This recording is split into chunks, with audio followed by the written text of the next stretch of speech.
Hey, I'm Adrian, one of the hosts of After Adult Podcast. My porn name should be Mozart Fremont, but you probably know me better by my actual porn name, Siri. I'm Rachel, but my porn name would be Woody 16th Avenue. After Adult is a podcast about life and porn. I don't actually watch porn. I don't really watch that much porn either. I probably watch more than you, but I mean, most of the time it kind of would feel like going to work on my day off. You 100% watch more than me because I don't watch porn. Find us wherever you get your podcasts. Just search for After Adult. Or visit afteradult.com and follow us on Instagram at afteradult.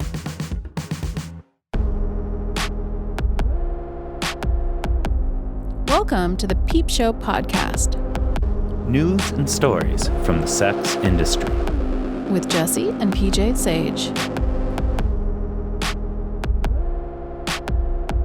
Welcome back to another episode of the Peepshow podcast. This is a recording of a Peepshow live event that we did in January about BBW porn and fat politics.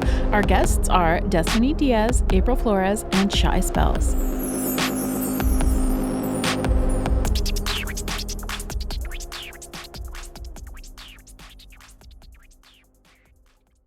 Who misses free and affordable ads and social networks without the anti-sex work rhetoric? Assembly 4 is a team of sex workers and technologists in Melbourne, Australia, aiming to bring back free and fair advertising and social spaces to the sex working community. They also give back to organizations based in harm reduction, sex work, and education. Stepping away from the clunky design of traditional platforms, their two products, Tryst.link and Switter.at, are refreshing and well-needed changes in both presentation and mission. Both are free to join and open to all. In the words of an A4 user, from the policies to the language to the advice and tips, it makes such a big difference to feel encouraged and supported instead of policed. Check out their website, assembly4.com, for the word and not the number, for more info.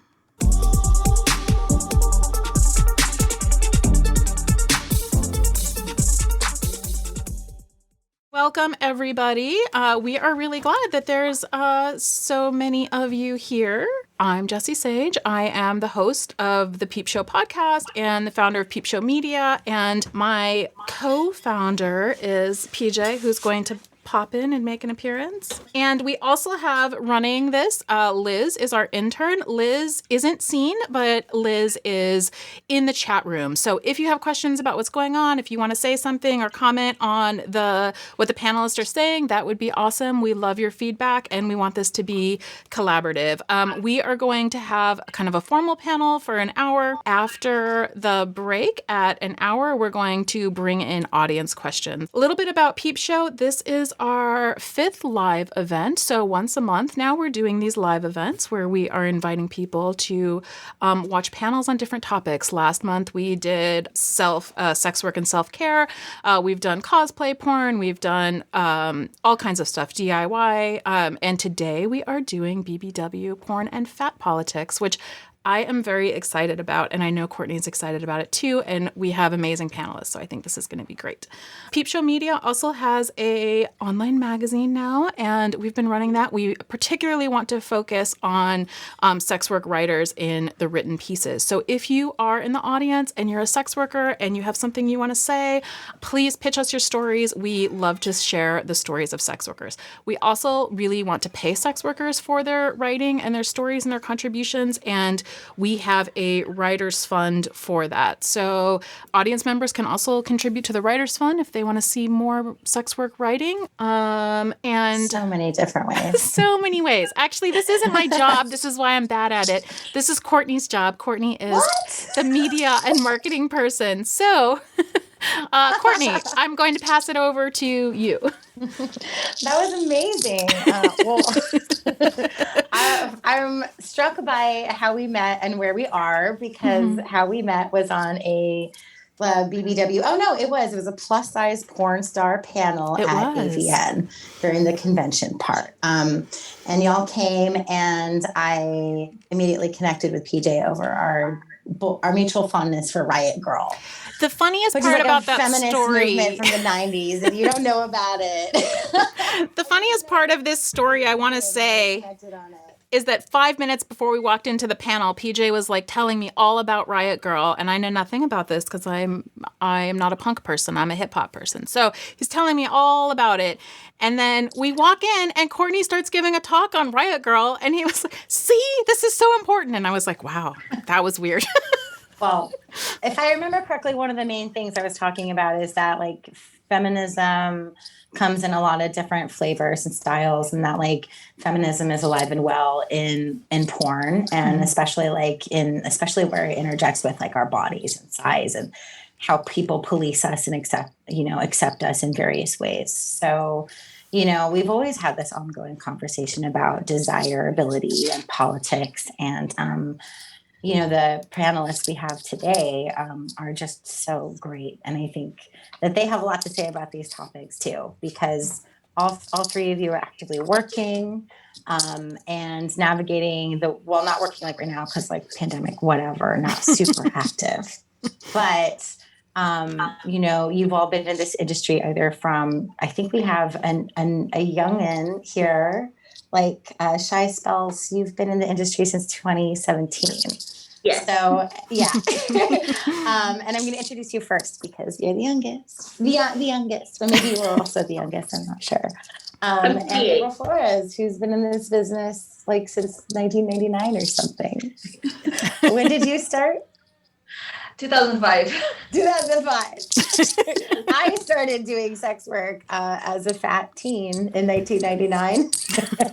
So speaking for myself, I've been around, basically since the 90s, and I've been fat ever since I was a teenager. And it's how I entered porn was as a fat person who wanted to do porn. It was less of being a porn person and gaining weight. It was more of a person of like wanting to enter the industry, like as a fat person and not be policed or silenced or that in any type of way. And the first person I applied to was Suicide Girls. And they told me flat out that I needed to suck in my tummy if I even wanted a chance. And I was just so stubborn. I was stubborn. And I was just like, fuck that. I'm just going to start my own porn site. I'll just figure it out. So that's a little bit about my history. Is like in the early 2000s, I started my own porn site, and it was fat positive. Now it's 2021, and I've made like a lot of films, some with April Flores, my dear friend, and I hope we can talk about like collaboration a little bit during this panel, because that is a very important part of how we get by in the industry. But for now, what I'd like to do is switch from introducing myself and talking about me and introduce the lovely panelists because I really want to hear more from them. So first, I want to introduce Shy Spells. Hi. Shy Spells. Hi. I'm going to read your little bio, and then I'm going to put you on the spot. So, Shy Spells is a BBW content creator who's been in the industry since 2017. Known for her sweet personality and colorful appearance, you can find her on ManyVids, OnlyFans, and Stream8. When she isn't interacting with fans and making content, you can find her binging historical fiction dramas and making delicious floral jelly. Anything else you want to tell us about yourself tonight before we get started? I'm very honored to be here. I'm a little nervous.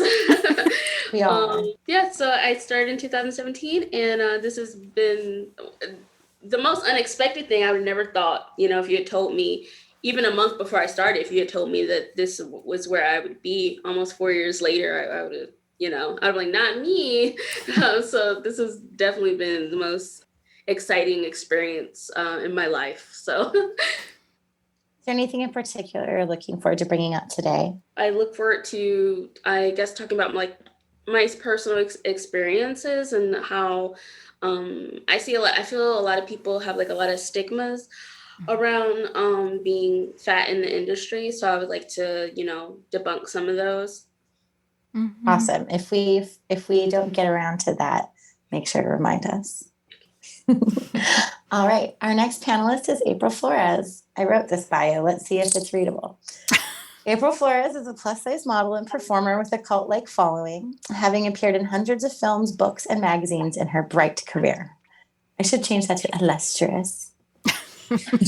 An award-winning porn star, Flores has appeared in countless adult films in every genre of the adult industry and was the first BBW to win 2 consecutive AVN awards for her groundbreaking work. Wow. She's also the model behind the first ever Fat Pussy Cyberskin sleeve. April Flores is also a writer and advocate for a positive body image. She's published in multiple anthologies and journals, speaking on her experience as a plus-size artist, activist, and sex worker. You can catch her book, Fat Girl, April Flores, by Carlos Batts, anywhere where books are sold. April, did I miss anything? And what are you looking forward to talking about? Well, I am a Taurus, and but no, I think you got all of it. That's why I was like, I need a new bio. Please help me. You should mention that you're a Taurus because that seems crucial. What I'm excited about for tonight is just talking, keeping this conversation going. I think that is very important. Just the fact that we're talking, that we're gathering, that you're recording it, it'll be seen beyond just this hour and a half or 2 hours that we will be here and live on. So for me, the important part is being part of the discussion. So thank you for having me. And yeah, let's talk. Yeah, I'm most excited about to not really hear so much about like your whole past, but like where you're at right now. You know, like I'm really excited to like how you're feeling about like porn and like fatness and like just the current time that we're in and like where we want to be and like what it's like for you now, maybe versus what it used to be like. We can reminisce. All right. So our third panelist is the lovely Destiny Diaz. She is a busty Canadian brunette. You should not ask her what her boob size is. I learned that last night at the XBiz Awards when Joanna Angel tried to get it out of her. She's beyond sizing. She has collected 12 awards in her time spent in the industry, and she's been featured in publications such as Forbes and Vice. What else would you like to add to that tonight, and what are you excited to talk about? Tonight, I'm really excited to talk about breaking the limitations of being a BBW and only being classified as a BBW and having, wanting to break out of those stigmas and the way the rest of the society and the rest of our industry even views us. And just talking about the value of plus size people in the industry, because I think we're really underrated, like really, really. Mm-hmm. I definitely hope we get to talk about busting some of the myths that we're actually not popular because we're super popular. Top trending on like every website. Top trending on every website. Let me throw out everybody's socials real quick and then I'll throw it back to Jessie. So April Flores is on OnlyFans at the April Flores, Instagram, Twitter, Cash App, and Venmo, all at the April Flores. Destiny Diaz is on Twitter, TikTok, Instagram, and Snapchat at @DDestiny_Diaz. Shy Spells is twitter.com/Shy Spells and onlyfans.com/Shy Spells. OnlyFans is awesome if you want to talk to us or you want to talk to us in more sexual ways after this. Save it for later. Hit us up on OnlyFans. We're happy to go there with you. But today we were also going to take questions from the audience about fat politics and BBW porn. So if you have them, send them to Liz and we'll get to bring them up later. Yeah, so I'm really excited to be here. Like Courtney said, Courtney and I met at AVN at a plus size politics panel that was really amazing because I didn't know this was going to happen when I got into the industry. I didn't really think about this very much, but right when I started working, I realized that my clients and my fans from the very start started classifying my body as like BBW in ways that I didn't anticipate or expect. And I started to wonder like what does it even mean to be a BBW? Who gets constituted as a BBW? And that was like very, very early in my career as a sex worker, but also very early in my career as a writer. And so some of my like very early articles and things that I wrote about was actually a Vice article that I interviewed both Courtney and Shy Spells for like years ago about what it means to be a BBW, how performers take that up, whether we're taking it on ourselves or whether it's being assigned to us from outside of ourselves, because in my experience, it's been assigned to me from outside of myself, which doesn't mean that I don't embrace it. It just means that like, that's not what I set out to to do. I didn't know that I was going to set out to represent fat bodies. And it turns out that that's been something that's like come up throughout my whole career, and in ways that even when I'm not talking about fatness, which is a lot of the time, I'm not talking about fatness a lot of the time, but even when I write articles, I'll have people write to me, I'll have men write to me and talk to me about how they really like and appreciate my body, but I'll also have women write to me and say, oh, I read what you said about X, Y, or Z, and I loved seeing like a fat woman saying those things. And I would have to go back and look, and I'm like, am I actually talking about fatness? And most of the time I wasn't, but my work gets read through the lens of fatness. So that's been a really interesting experience for me, and one that's like made me reflect on my body in a lot of ways that I didn't know I was going to do when I entered into this industry. And that's been like both positive and negative. It's been positive in the sense that it's like very much helped me to embrace my body, and it's been negative in the sense that I've been very badly trolled for being fat. And especially when I do more like mainstream publicity and things like that. So we can talk a little bit about that. I'd be interested in talking about the positive things and the negative things, because I think it's a very like kind of intense experience. That being said, I want to open it up to the panelists. And the first question that I wanted to ask, especially since I just talked about the fact that it wasn't something that was like, that I really chose. I want to ask you, like, if you all identify with that term, or how you feel about it, or if it's something, like, what your relationship to it is and how you would define it. I'll start with Destiny. What do you think? Sure. My experience was really similar to yours. You talked to me earlier about like how I would identify the term BBW and what is a BBW. How do you define that, right? So when I joined the industry, I was about a size 12 to a 14, and I was being labeled as a BBW immediately. And I didn't really think that I fit in that category. And not that I had an issue with it, I just didn't think that my body type was larger at that time. But instantly, as soon as I got in the industry, it was exactly that. It was assigned to me. And I think that was really helpful. But at the same time, I was getting a lot of, once I started using that term, I started getting a lot of heat from other performers or other people who were finding me in that tag. And they were like, you're not BBW. So I just, for a long time, I think I didn't know how to identify with it, because I didn't know exactly if I fit in that category or not, until I hit like size 22. And now nobody says anything about it. So I don't think that that I anticipated or set out to advocate or be an advocate for plus size bodies. But as I've been in the industry, I've grown like in multiple ways. And so I've just experienced kind of like two different sides of sex work. You know what I mean? Like I started off smaller, and now I'm experiencing things differently, but I don't actually feel like my experience has changed drastically, and maybe that's just my personal experience, but I don't really get a lot of trolls, people talking about my body type anymore. It was more so like really on campsites when I first started, like early streaming days, but yeah, over time I just kind of embraced it, and I think that no one really questions it anymore, but for a long time people did, and it was really like weird to identify with, and I didn't want to like offend anybody by saying I was when I wasn't, so yeah, it's been really confusing. Yeah, what about you, Shy? So the first time I ever heard the term BBW was from watching porn when I was younger. And I was talking to a friend who was also large, and I said, I was really ecstatic when I saw it. I was like, oh, there's a term for my body type. And she told me, no, you're not a BBW. I weigh 90 pounds less than I do now. And she's like, no, you're not a BBW. BBW, they're like larger women. And so I was like, oh, okay. But now when I started camming and stuff, and you add the tags or you describe yourself, I was like, yeah, I'm a big woman, and beauty is subjective, but for all intents and purposes, I'm a big, beautiful woman. However, I get this quite a bit. I get told a lot, and it's typically from men, that I'm not a BBW, that I'm just fat. So a lot of times when people just ask me if they haven't like seen my body, and they ask like, oh, what do you look like? I won't say I'm a BBW. I'll just say I'm fat. And if they say, oh, well, how fat? I'll say I'm very fat. If they then assign me and say, oh, no, you're a BBW, then I'll continue to use it. And for like my OnlyFans and stuff, I say BBW.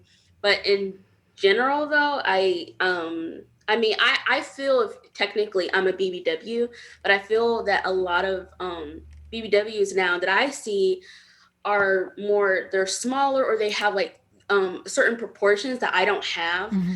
And so when people see my body, they're like, no, you're not a BBW, you're just fat. Mm-hmm. You're like, that's what I was trying to say. April, what's your experience with that been? So I entered in 2005, and it was a much different time back then. And I didn't, well, yeah, when I entered it was BBW. I was a BBW. For me, I see it as a descriptive term, because porn ultimately is a product. And as much as I hate labels, but as much as I do, there is still a way that the industry needs to like market shit or categorize it. I understand how problematic it can be for some people, BBW, in that it can label like or really like mark fetishization. And for me, I just like fat. Just call me fat. I like fat. That doesn't hurt my feelings at all. Even if you're trying to hurt my feelings, like, it doesn't. So for me, I like fat. That's how I self-identify. But specifically with the term BBW, it's an old term. It's from the 70s. Like, it's antiquated for sure. Just like a lot of stuff in porn is antiquated. Just like a lot of stuff is just antiquated. So I'm that's another reason I'm glad we're here and having this conversation, because I would be happy to adopt a term that is, feels better for us fat people. Fat, for me, I know some people use plus size. I don't like that term to describe what I do. I like that term. Like, that term for me describes what I wear. So yeah, it's a really complex and really like charged 3 letters. And I have faith that it will change to be a word that we all love. And it starts right here, like us talking. Yeah. Courtney, we're moving to you.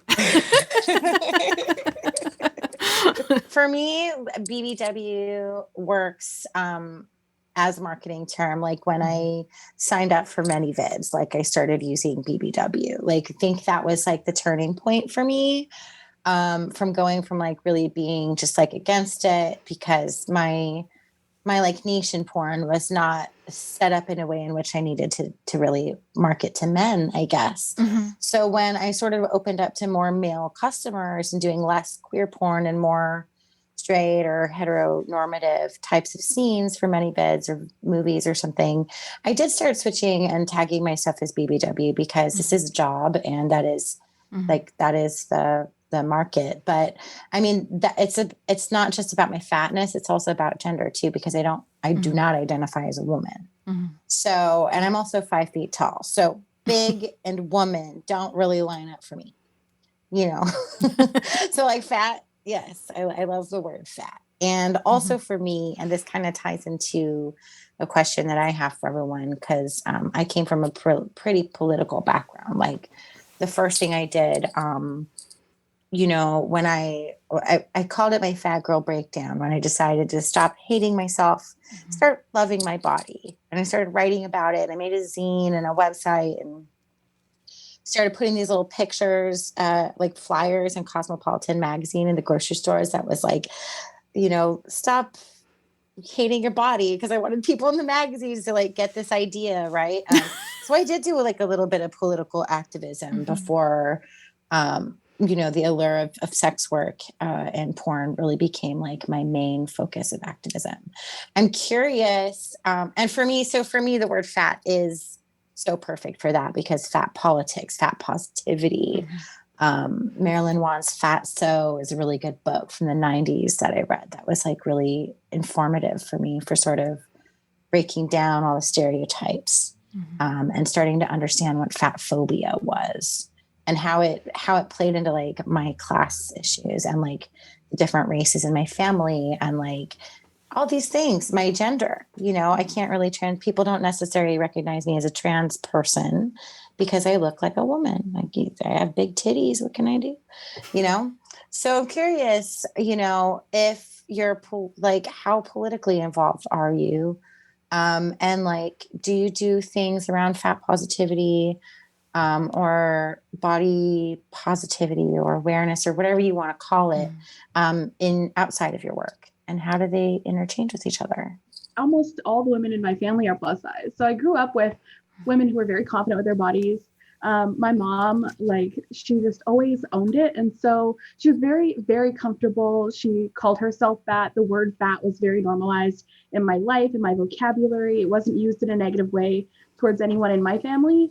But there was always like, that underhanded type of everybody kind of saying, oh, well, you got to keep it down, blah, blah, blah, like just to be very conscious of your body because our genetics. And I think it turned in for a little while of us maybe shaming each other subconsciously. When one of my younger cousins wore like a crop top, my mom said something along the lines of, oh, like, cover up your body. And then my cousin said to her, why? Like, and it kind of threw my mom off for a sec because she's like, she didn't really notice that she was playing both sides of it. So I think my role in my personal life has been normalizing that with my family and letting everyone like feel sexy in whatever clothes that they're wearing. Just making sure everyone feels seen and confident. And we do things together that get our bodies kind of moving, but to a point where everyone's still comfortable. So like we all just kind of work collectively to keep ourselves healthy, but we're not in a way like shaming each other for it anymore. It's more of a let's be healthy, not a let's be skinny, Shai, how do you feel about, does fat politics invade your everyday life? I'm saying this knowing this, that we all work every day all the time and that it's not separated. So for those of you who don't know, I'm Black, and I recently found out that fat is actually very rooted in racism. So I feel it's that I feel like I have a huge intersection there where being Black and fat. So my entire life, I was told that, that my Blackness and my fatness was something I needed to hide. And even my mom, she's been very, I guess like shocked, I should say, how I'm trying to normalize saying fat. I call myself fat. I have people use it as descriptor words for me.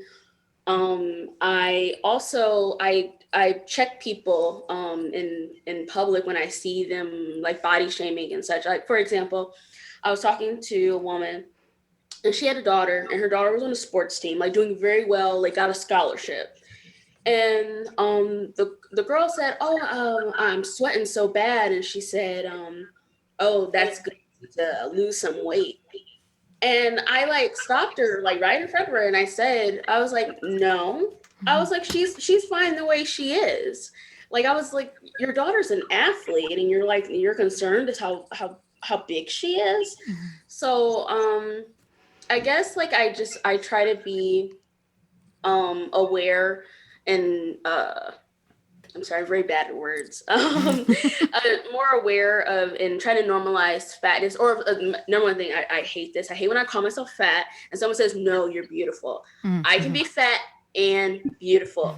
Like it's not a negative word. I've had like full on arguments with people telling me like when they're trying to correct me, don't call yourself fat. It's not negative. I'm not dunking on myself. I'm just a fat person. And I deserve to exist and be content and happy with myself as a fat person. So I feel, I feel like it's a big political statement for me to just exist and be online. I used to never like go online and be like, talking to people, something like this, where I know it's going to be on YouTube. That would have never happened a few years ago. I'd have been like, I can't be on the panel. So I love like just existing and being me and I definitely get insecure and I definitely get trolls, but I feel like it's been very empowering to be like, yeah, I'm fat and I'm Black and I'm here. So yeah, I think there's something about like working in like porn too, like in particular, because not only are you saying like I'm here and I'm fat and I'm Black, but you're also saying like I am sexy. Like, Yes. you know, And and I'm naked and I'm not afraid to show you that I'm vulnerable. right. Like that to me feels like the most powerful statement sometimes is I'm all of this and I'm also naked and vulnerable and squirting all over the camera. So what? So what? Be mad. Yeah. Yeah, and people get very mad just for Yes. but that's I feel like I hope one day I get over it, but that is the most actually right before I came on here someone called me a fat bitch because their first message to me they kept asking where I live, and I thought that was very creepy. So I was like, yeah, I'm not telling you where I live, and they're like, whatever, you fat bitch. And I'm like, okay, well, I think it's interesting that you bring that up because I feel like that happens a lot where especially like time wasters will be trying to get something from you and are obviously like very attracted to you. But then when you're like, no, I'm not going to give you my content or my time for free, then they're like, yeah, but you're just fat and nobody wants, you anyway. And that's this very weird mind game that they like to play. Yeah, I feel that's the number one thing that I hope I get over soon is not being because sometimes I'll like miss out on money because I'll be talking to someone and they'll be like, oh, I love your body. I would love to see more of you. That'd be the perfect time for you to be like, oh, I have an OnlyFans. But I see the hate I've gotten from it and I really shouldn't care, but it's, it does stick with me sometimes, especially when I first started, like, so I hope that's something that I learned to like not care about. Yeah. Maybe April can speak to that. We're still on the topic of politics, but yeah. So in terms of we can talk about whatever we want.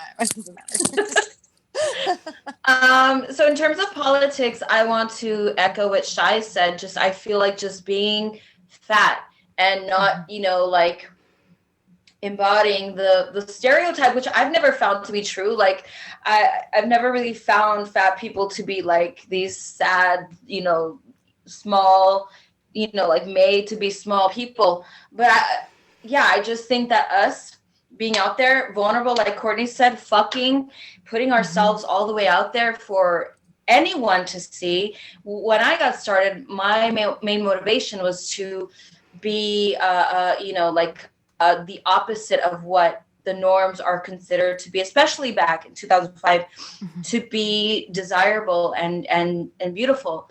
So yeah, just being like as happy is such a weird term. I used to always like use it, but I've changed. So, but just being like existing and fucking and monetizing and being the visual representation of what some people are truly, truly scared to become. I grew up in a household where all my family is fat women, and they're all really terrified of remaining fat.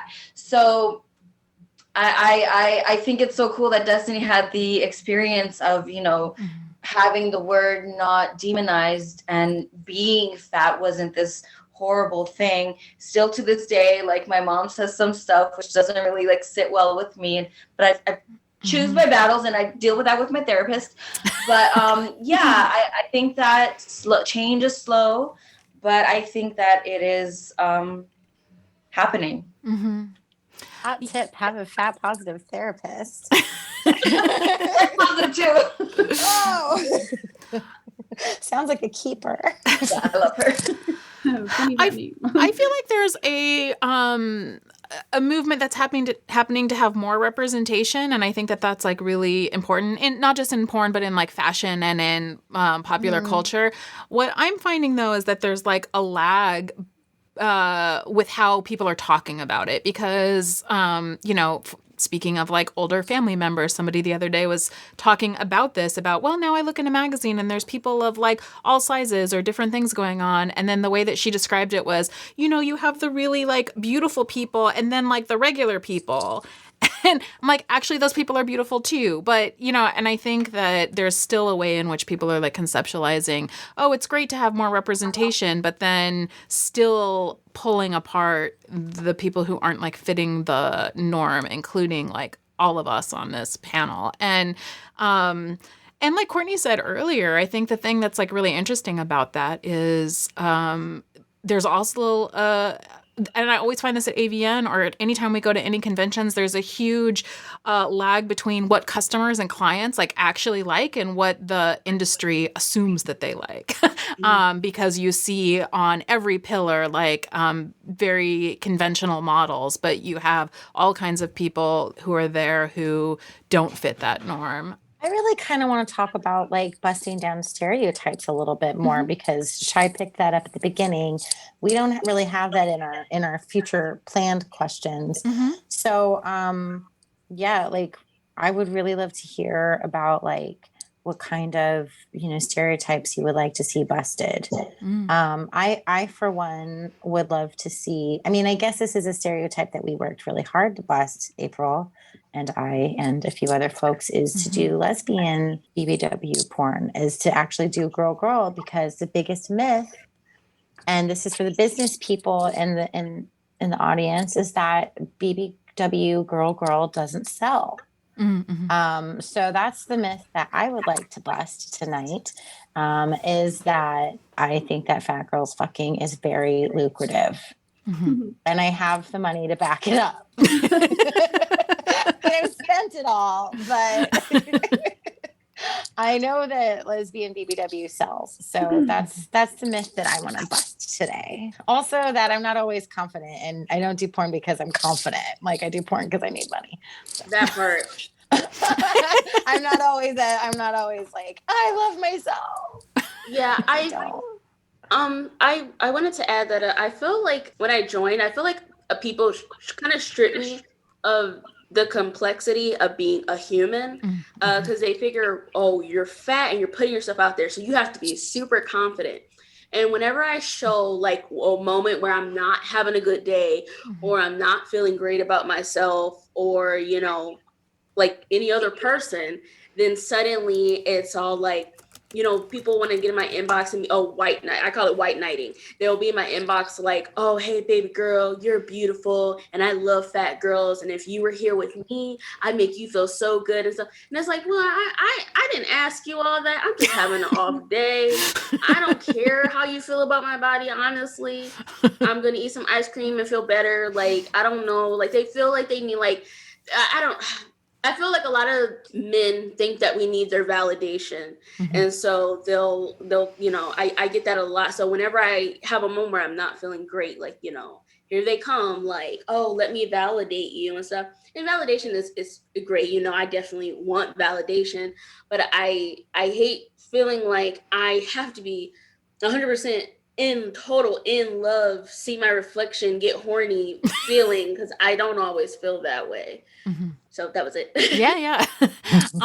What other sort of myths would you all like to see broken? Well, I really want to see more plus size BBW fat women on magazine covers, in promotional ads, ambassadorships, all of it. I want to see them hosting an award show, like everything, everywhere. The big AVN posters for like the big celebration. There's like a ton of all these like mainstream. I want to see fat models in there. I want to see men in there. I want to see fat men in there. Like, I want to see everybody. Like I want to see a better representation of everybody in our community on publications. I feel like the easiest place to start is usually fat people, because we just find a way to squeeze ourselves in there. Peepshow Media is a good place to start. We will put everyone's pictures. Yeah, I want to go back to what Courtney was saying, because I had a friend that I used to do a lot of filming with who's a BBW woman, and I have people who've bought a lot of my clips who've often told me that the ones that I did with her were their favorites, and so I think that stuff didn't sell less than and actually probably sold more than the clips that I've made with thinner women. And so that's definitely not true. And going back to what Shy Spell says, I also have found that, and I've also, here's a myth that like I actually really want to break. The myth that like I went into the sex industry with that has totally changed my mind is that men are more attracted to thin women than they are to heavy women. That is not true at all. And the myth that I would like to break comes actually more from our like clients and customers. I think that what I see a lot is people coming to me saying, I'm actually really much more attracted to people with bodies like yours, but I don't want people to know that, but I can't really accept that, or I'm here because I'm really attracted to your body and I don't get to express that. And I've been thinking so much about why in our culture we're not allowed to, first of all, be who we are, which is like kind of what we've been talking about, and to like what we like. And so I would love to see like movement there, with people not feeling like it's shameful to like our bodies. I think on social media, sometimes I see people say that they like fat girls, and so they're like, oh, get me a big plus size honey, blah, blah, blah, blah, blah. And then I've never seen you date a fat woman. Right. I've never seen you post a picture with a fat woman. Don't just say it because it's trendy. Like, if you genuinely do, like, date them, represent them. Like, I saw this really sweet TikTok one time, and this guy's like, show me that you date fat girls without telling me you date fat girls. And he had like the seatbelt extenders, and like he had like just more comfortable, secure chairs to sit in, handles to get into the pool. It was just like very thoughtful. And I was like, yes, like I could tell that you date a fat girl. Like, thank you. And I just think that people are so afraid because, well, when we were growing up in school, I think that was like the main time where everyone was like, oh my God, this is your flaw. This is your flaw. That's your flaw. And a lot of us still hold a lot of that as adults.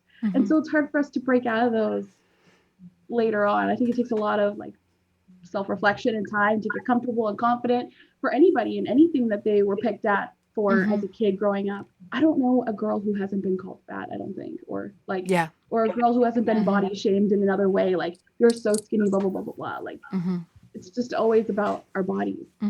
That is definitely the biggest part of the work, is actually, for me, was realizing that like fat hatred affects people at all sizes.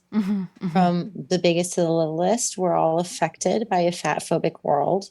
There's not one of us that doesn't feel somehow unworthy at one point in our lives, because mass corporate white media, it was mostly run by men, want us to feel crappy. So that's the reality of it. Well, it fuels business, self-hatred fuels the beauty business and the diet industry. And so making people hate themselves. They hate themselves too. Like, it just, for instance, I just spent some money at Savage X Fenty because they put out a boys capsule, a men's capsule on Savage X Fenty that goes all the way up to 3X.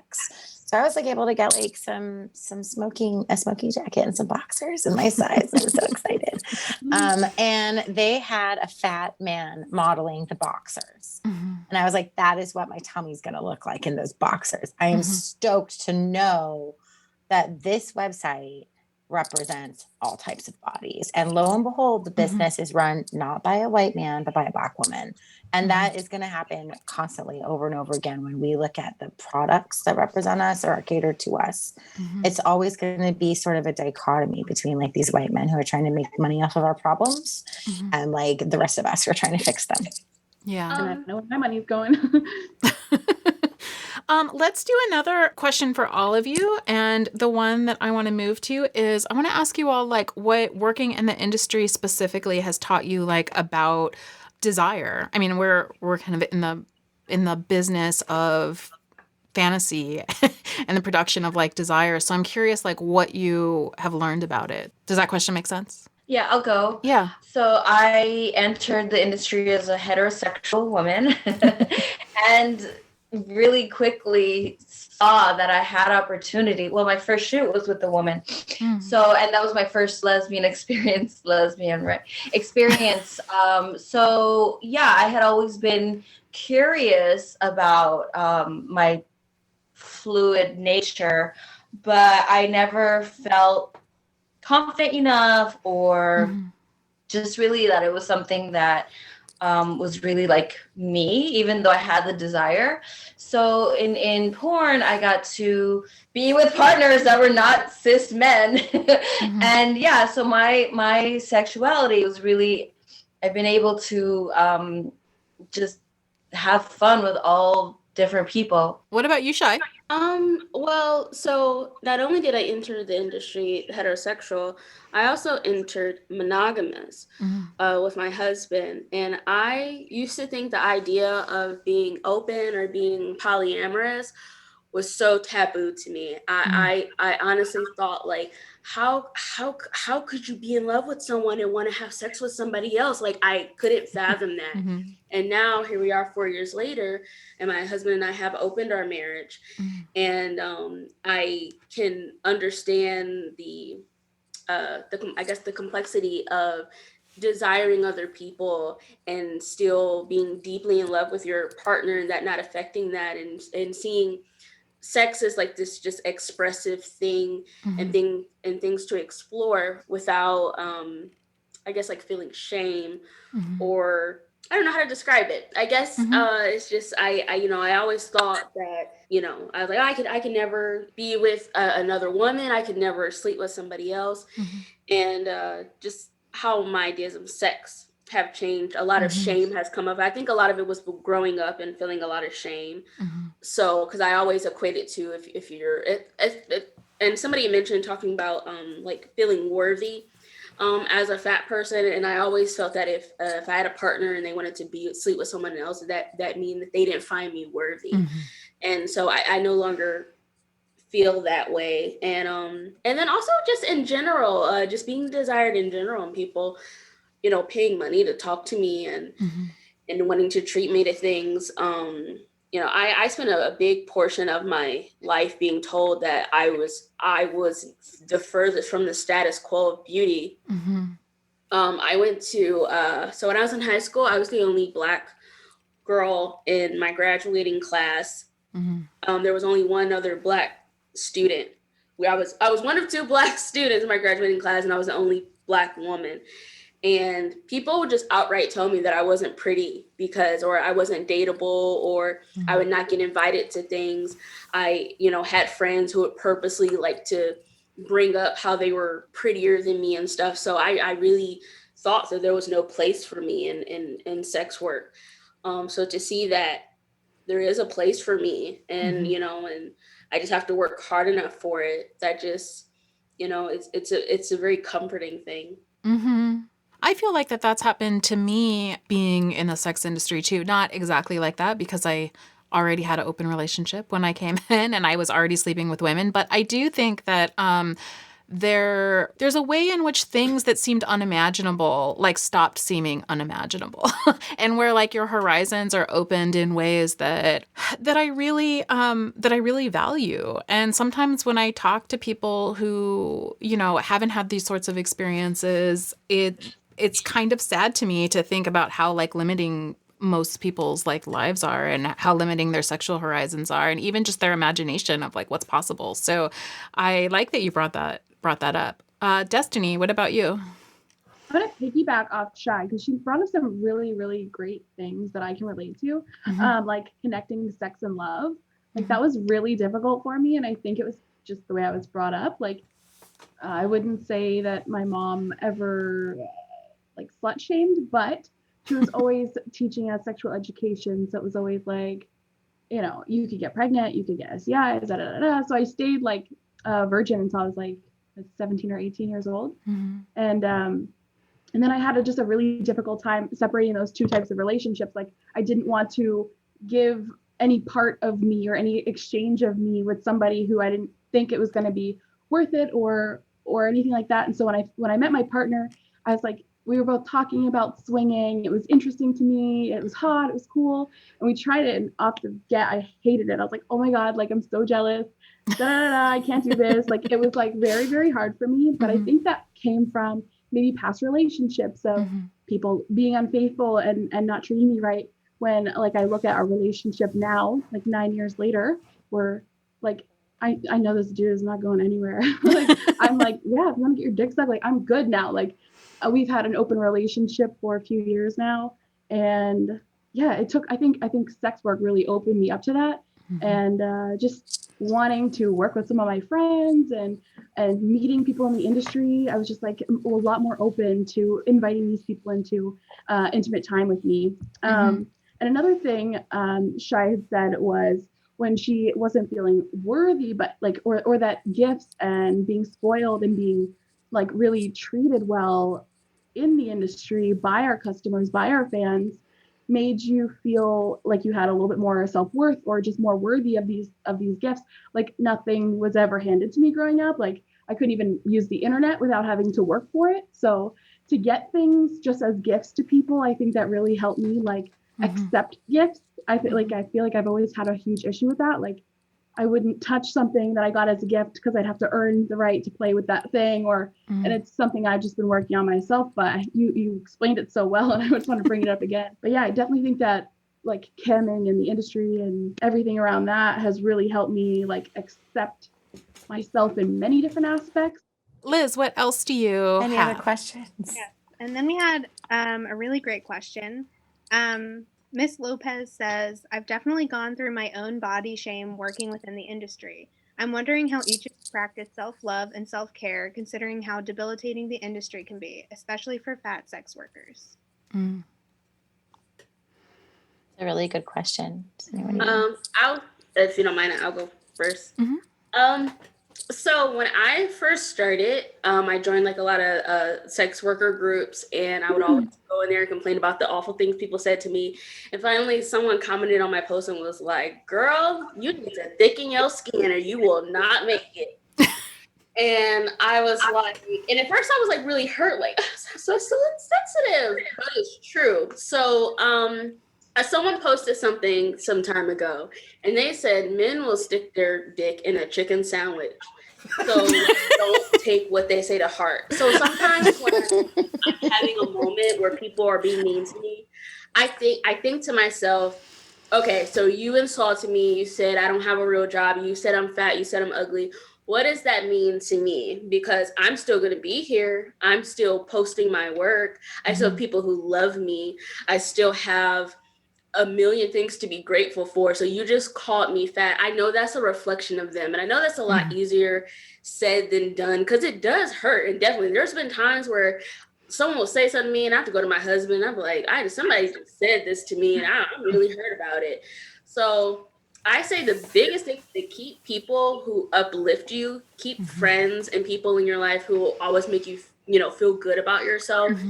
And, have that support system. And then also realize, like, these people who come to our inboxes, they know what we look like. They know, what we're here for. They saw us and they were like, wow, I want to get me some of that.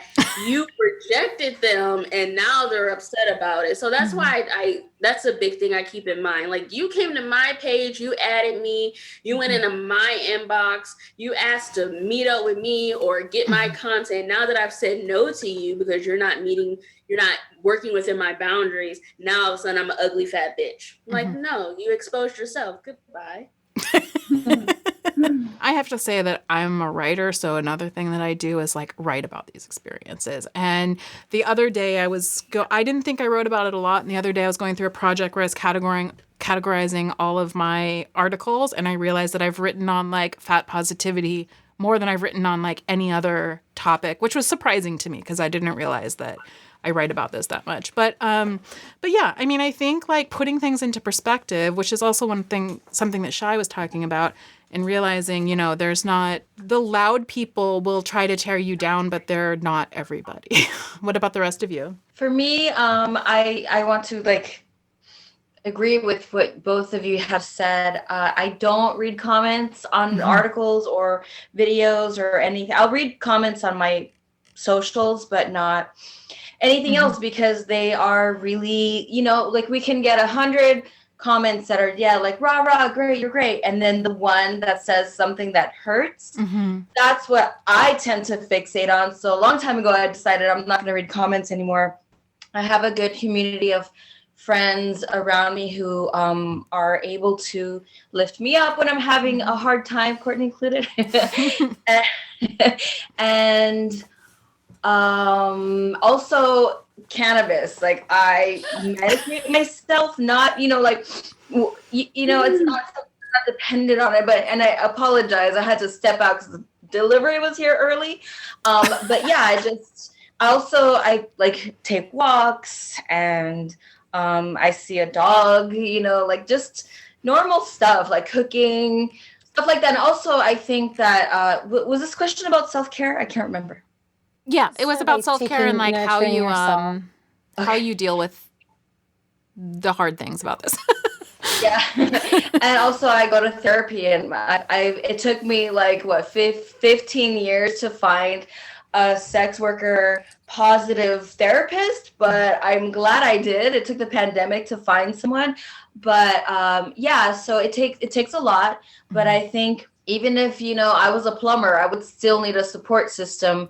It's just kind of hard, especially right now, just to like have balance and feel like okay. One thing I think is important for all this time that I've done this is to just really sort of like separate my self-worth from like the labor of sex work a little bit, and just be like, okay, so maybe I'm not like the hottest fat girl in porn, because like clearly look at my friends. My God, I'm gay. I get it. I know what my friends look like. My God. So maybe it's not about being the prettiest fat performer. Maybe like my job is to demonstrate sex for people to look at, and it actually doesn't matter if I'm the most glamorous in the room or not. And like maybe, I mean, obviously like it's offensive and sexist, but like those like street side strip clubs where the sign says 99 beautiful women and one ugly one. I try, like, I'll be like, all right, so maybe I'm the ugly one. Who cares? I'm still getting paid. Like, I'm still here. There's still a place for me in this industry, even if I'm not even if I'm not in the glamour category or the babe category. Like, the world still needs to see people fucking, so I'm here for that. And at that point, I was like, who cares if people think I'm the hottest or not? At that point, my job is to meet this goal. And that even benefits me in the sense that like, I'm not competing with my friends or collaborators anymore. I am like graciously, lovingly, worshiping their beauty and being a part of the fun, and not being like, well, where am I on this list? Because that's not really important. What's important is like trying to like get to like 40 hours a week, that's what's important. It's really not about collaborating. It's not really about competition. So if you can I try to center myself around those things, which clearly come from like previous deficits, right? I did not feel this way when I started. I was miserable and always comparing myself to other people, but I've trained myself now to just be like, no, that I even if I was the ugly one in the room, that's fine. I'm still here. And like, I think that really helps, and be like, it's cool. It's not a big deal. And I think I take more risks also in my job and my art, because I'm now also not afraid to get ugly on camera. So I am very wild on camera, and I think it benefits my work. That's something I'm trying really hard to unlearn, is I have to be pretty on camera. I'll take 500 photos, and then my OnlyFans will only see 40 of them, because I'm like, oh, my gut looks so huge here. Or, oh, I have a skin tag under my arm. I'm like, oh, you can see that. Or sometimes I'll avoid certain faces, because I'm like, oh, you can see my teeth and stuff. I really want to break out of trying to look pretty all the time, so I can make more realistic content and really express myself through it without worried about, I need to look a certain way for my audience to appreciate it. It was debilitating. It did get to a debilitating point for me where I couldn't even cam, because I was like, I don't want to get ready. Like, I don't want to like have to compete with all of these people for that. So being able to be on camera now, it's different. Like, I am able to like sort of get through the insecurities of being the prettiest little window in the cam index, So then I have a question for everyone, I guess more so advice. Do you all ever, so for those of you who do cam shows, do you ever find, I guess, like sometimes I'll turn down cam shows if I don't have my makeup on. Like, do you find that makes a difference? Or do you feel like when someone wants to see you, they just want to see you and, get that bag and, stop, being so hard on yourself. Like, oh, I can't get on camera right now because I don't have my wig on and I don't have my makeup on and stuff like that. I work mostly at this point in my career. I like do mostly regulars, and so I don't go on cam a lot, except I go on cam a lot, but I don't advertise that I'm on cam because I just have people requesting shows and or interactions or whatever it is that they want. And most of them I will just say like, well, I'm not like camera ready, and they're like, I don't care. You know, you don't need your makeup on. I mean, I did a cam show today, getting out of the shower, and what I did was, I was like, I just got out of the shower, and he's like, that's cool. So I turn on my camera, and I'm like brushing my hair and putting my makeup on, and like chatting with him, and that was fine. You know, like I wasn't even like dress, much less like have makeup on. So, I find, but maybe my perspective is different because I run more of like a regular business instead of like a big cam show business. But I don't know. What about the rest of you? So for me, like I always have makeup on, camera ready before I even log online. And I do have people request for like all natural types of shows, which I definitely do, but more so in a private setting, and not because I'm embarrassed, but I like to separate. I feel like my actual face is my face, so I like to keep that to myself. And so I do my face up for work. You don't see me like walking around like this or like big ass lashes all around like family events and things like that. Like I'm a lot more toned down. So it's fun for me to get ready like that, but I never feel like I need it. But at the same time, I'm like, they're used to it. So if I stop doing it now, what might happen? It's a good question. I can deeply relate. I mean, I think those were the insecurities that I was speaking to earlier. It was just like, I think I ended up having to stop camming because I was just like, I just can't be in beck and call like that. It might also have to do with being transgender. So like I am femme, but like I work under the guise of a cis woman. I think that's the best way to describe it. Like when I'm at work, I'm a cis woman. You can shade me all you want. It doesn't matter. Like when I'm not on camera, I'm like a dude. So like there's like this whole other process. Like there's this whole other me. And actually that feels it feels like privileged space to see that person. So yeah, it is a big transformation to go from me to Courtney Trouble. And so I have lost money because of my own insecurities about doing natural one-on-one. For a long time, I wouldn't, and I still struggle with it. I'm getting better at it. I would not do full nude. Like I'm like, you can see whatever you want, but I have to keep some type of something on me. So like I'll lift up my shirt or I'll pull down my shirt, but I have to keep the shirt on. So I want to touch on that because a lot of people for a long time thought that I didn't get nude. But that's because I always hid it behind a paywall because I always knew how valuable a fat body was online and in this industry. And so a lot of people would be like, oh, Destiny doesn't even get naked. You can't even see her belly. You're just not paying enough to see these things. Because I promise you, like live shows, I do more like custom videos and live shows fully naked than anything else.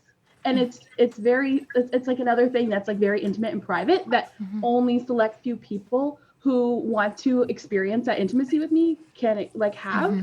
And you can't find it all over the internet because I do it this way. It's a lot more private and it also kind of protects my content out there. Yeah. That's what I was going to say is when you do go fully nude, like charge like $30 for those pictures because your first nudes are going to be super popular. I released them 2 years ago. I did like a photo set of, I think 100 photos for $100. Anyway, it did really well. It really did. People were like, oh my God, finally you're naked and I don't have to pay for a whole show. I remember a reviewer, April, you'll remember this guy. I think his name is like Rob or something. I remember the first time I talked to him, I was just getting ready to put out Lesbian Curves, which I've now put out 4 of, but I started it back in like 2012 or 2013 or something like that. And that's the lesbian BBW film series that I did. And he was just like, please just take your clothes off, like be naked. And I was just like, what is this obsession? What is going on here, Rob? And Rob was just like, nobody ever takes their clothes off. And they're always wearing like something in the middle. I'm like, this is BBW porn. And I'm like, you mean to tell me that they're hiding their tummies in the BBW porn, Rob?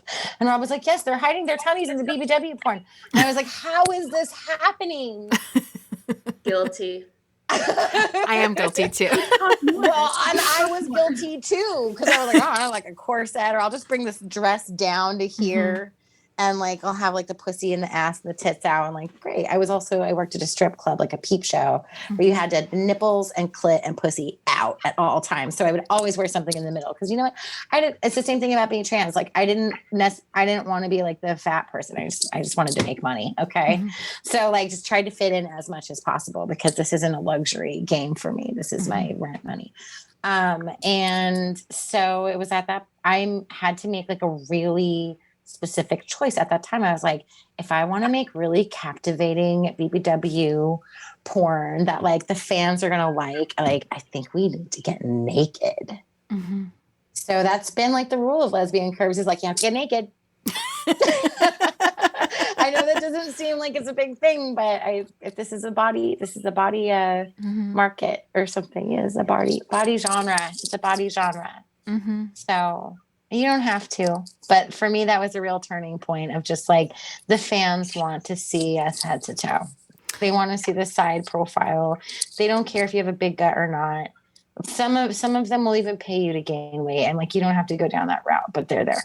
Yeah, I actually found, especially when I was camming, like very early in when I first came into this, I did a lot more camming than I do now. And I found that one of the things that was interesting is like the very things that I was super self-conscious about, like my belly or whatever, my cellulite.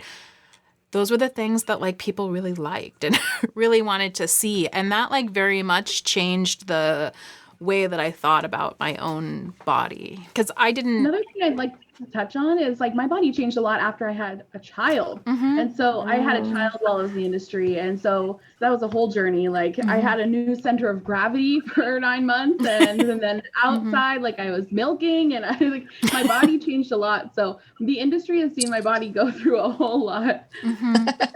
Yeah, I cammed when I was pregnant, and that was like a very interesting experience. Because I've been planning to start a family, and I keep wondering what, that's going to be like as I continue to do sex work, because I don't plan to stop when I have kids.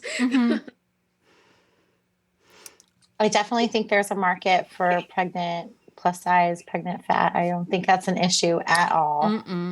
I think every single model in this industry has made money when they got pregnant. Good lucrative time. People used to say, oh, Destiny, like you should breastfeed because you're going to save so much money. I made money breastfeeding because my tits were just like always squirting milk. It was great for Cam. So 10 out of 10 recommend. Yeah, I want to really like sincerely thank all of the panelists. It was really great to hear about your experiences. And I think I think the work that all of you do is really brave. And I think just being ourselves in the world is a brave thing to do. And being sexy and ourselves and fucking on camera is a brave thing to do. So I commend all of you. And I also want to remind audience members that we have a Patreon and we also have a Venmo and Cash App and PayPal. If you want to buy advertising on peepshowmedia.com, hit me up because we have ads for sale. Peepshowmedia.com, if you have not been reading the website, has been posting news, stories, articles, features, and interviews pretty heavily multiple times a week ever since April, May, June, something like that. We've been going really strong. We're still in our first year. So all the good vibes, all the positivity, and all the support you can throw our way is like so much appreciated. It means more to us now than it ever will in the future. Yeah. Or ever did in the past. That's the truth. So even $5 helps. What else? Announcements. That's it. Yeah, we have a great intern who's there. 5. So say hi to Liz because Liz is invisible right now, but is very, very active as our intern, has been doing really great work and has also taken over the TikTok and the Instagram. So TikTok and Instagram for Peep Show is way, way better than it used to be, and that it will probably ever be again after she graduates. So check it out now. And the panelists, do you want to give everybody your socials? I want to know like the work social, like the fan social, and like your most recent product for sale. New release. Okay, so I'll go first. You can find me on Twitter, Instagram, Snapchat, or TikTok at Destiny with 2D_Diaz. And you can find me on OnlyFans at onlydestiny.com. My ManyVids is destinydiaz.manyvids.com. And I just put out a video this week of like a role play video of me being recognized by one of my professors on a Zoom call. So that's available on ManyVids right now. Do you guys have the same fan, Jessie? I know. I get all those requests. So I'm on OnlyFans at onlyfans.com/shyspells. Twitter, Shy Spells. Snapchat, Shy Spells. I'm also on TikTok, Shy Spells, and shyspells.manyvids.com. And buy a custom dildo from Primal Hardware, and so I'm working on some alien role play thing. So stay tuned for that. For me, you can find me on Instagram, Twitter, and OnlyFans at the April Flores. Also, same handle, Cash App, and Venmo. My latest scene is just a solo, like all my other scenes have been for a while. So you can do that. What I really like focusing on is the one-on-one video calls, because I love connecting with someone that way. So if you want to have a private show with me, email me, bookapril@protonmail.com. And yeah, thanks for having me. This was great. Courtney, do you want to plug yourself? Oh, they're all different. So onlyfans.com/Courtney Trouble. And then my TikTok is Trouble Dish or Troubled-ish, whatever you want. And I just started that. And maybe I'll do the Bust It Challenge if I get enough followers. My newest release is whatever is live at troublefilms.com right now. I'm Jessie Sage. I'm on Twitter at sapiotextual and OnlyFans as Jessie as sapiotextual. OnlyFans.com sapiotextual. On ManyVids at jessiesage.manyvids.com. Let's see. My newest thing actually is not new, but it's newly released on Trouble Films. Is a very sexy married anal scene. Your anal scene. Yeah. And I don't know. I'm on Night Flirt, Sex Panther, Verified Call. I like to do custom videos and phone calls and one-on-one chats. Nice. Yeah. So thanks, everybody. Thank you for the people in the audience. We really appreciate you being here. And we're also going to put this within the next couple weeks on YouTube and on the podcast. We'll pull the audio from the podcast. So there will be lots of ways for people to revisit these conversations.